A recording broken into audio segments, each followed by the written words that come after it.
Esta es quizá una de las historias con las que más nos familiarizamos en la infancia, y sin importar si somos cristianos o no, sabemos que 3 reyes magos llegaron a Belén, guiados por una estrella, a visitar a Jesús tras su nacimiento. Este relato se ha convertido en uno de los más emblemáticos de Navidad y ha sido referenciado innumerables veces a través de la historia. Pero, ¿qué hay detrás de estos personajes? ¿Es fiel el relato popular a lo registrado en la Biblia? Y sobre todo, ¿quiénes fueron estos enigmáticos reyes? En este video iremos tras el rastro de estos personajes y conoceremos más sobre ellos. Prepárate y ponte cómodo y sin más, empecemos.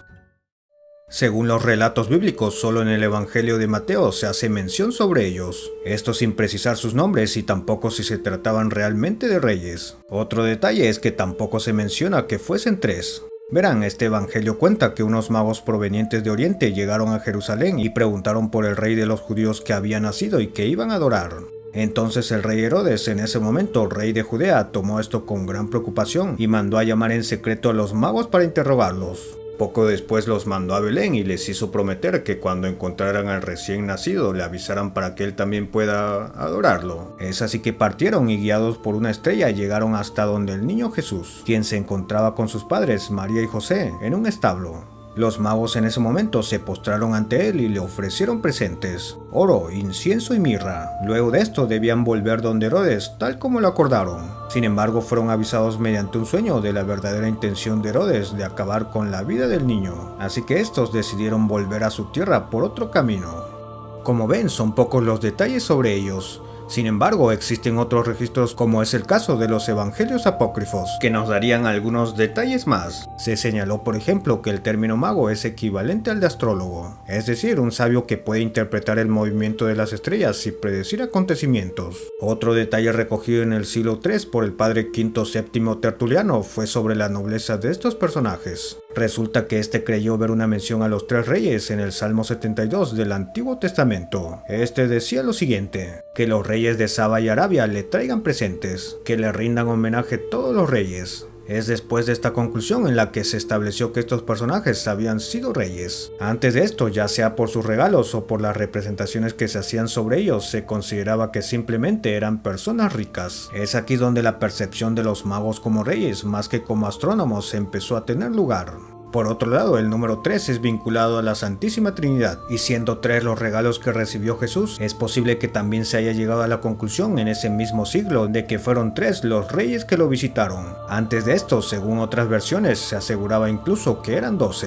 En cuanto a los nombres Melchor, Gaspar y Baltasar, estos aparecen por primera vez en el mosaico de la Basílica de San Apolinar el Nuevo, en la ciudad italiana de Rávena. Este mosaico dataría del siglo VI después de Cristo y en él se distinguiría 3 magos ataviados al estilo persa y con un gorro frigio, representando también las distintas edades. En este mosaico los 3 personajes se muestran en actitud de ofrecer los presentes a la Virgen que está sentada en un trono y el niño se encuentra en su regazo. Más tarde en el siglo XV se haría una precisión nueva en cuanto a la raza de Baltasar, quien se le asociaría con alguien de tez negra. Además, estos reyes representarían también las 3 razas de la Edad Media, es decir, Melchor encarnaría a los europeos, Gaspar a los asiáticos y Baltasar a los africanos. Otros relatos especificarían que Melchor provenía de Persia, Gaspar de la India y Baltasar de Arabia.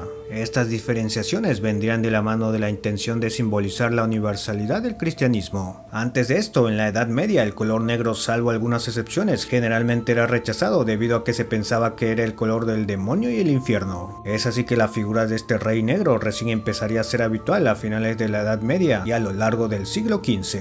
Esto tanto por la universalidad del cristianismo como por el gusto creciente por lo exótico.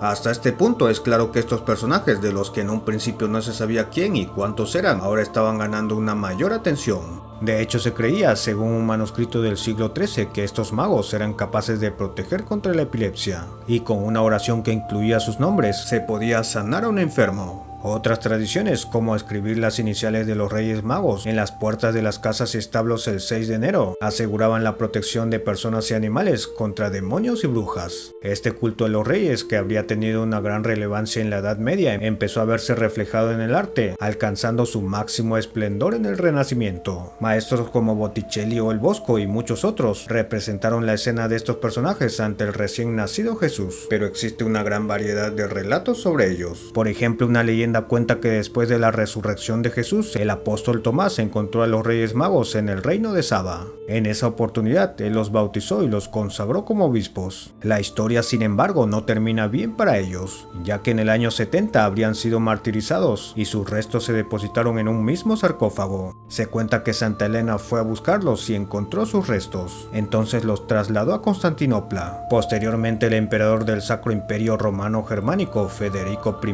Barbarroja, trasladó los restos a Colonia, Alemania, en el siglo XII. Esto hizo que miles de peregrinos empezaran a llegar al lugar, lo que habría propiciado que se iniciara la construcción de la Catedral de Colonia, la cual hoy en día es uno de los monumentos góticos más impresionantes.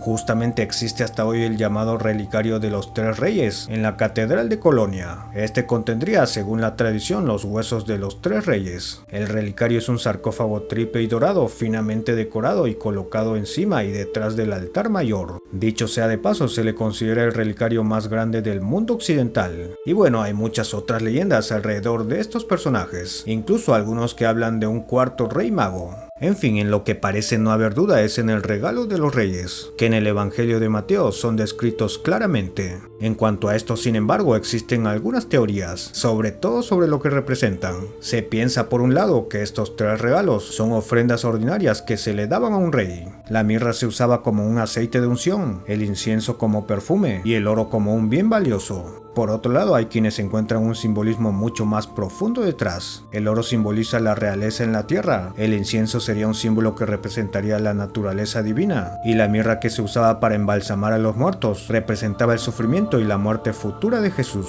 Los eruditos, sin embargo, han sugerido que estos presentes eran medicinales y no necesariamente eran tomados como un material precioso para un tributo, mientras que para otros la figura de estos tres elementos a modo de presente tienen precedentes anteriores, como es el caso del rey sirio Seleuco I Nicator, quien ofreció oro, incienso y mirra, y entre otros presentes al dios Apolo en su templo en el año 288 a.C. Bueno, lo sucedido con los dones después de ser entregados es también un misterio. Sin embargo, como pueden imaginar, hay varios relatos posteriores que hablan sobre estos. Uno de estos narra que el oro fue robado por dos ladrones, quienes luego fueron crucificados con Jesús, y otra historia coloca a Judas como autor del robo, mientras que otra historia sugiere que María y José usaron el oro para financiar sus viajes cuando huyeron de Belén. Se dijo también que la mirra que se usó para ungir el cuerpo de Jesús después de su crucifixión fue la misma que recibió como regalo en su nacimiento. Y bueno, seguro habrán muchos relatos más.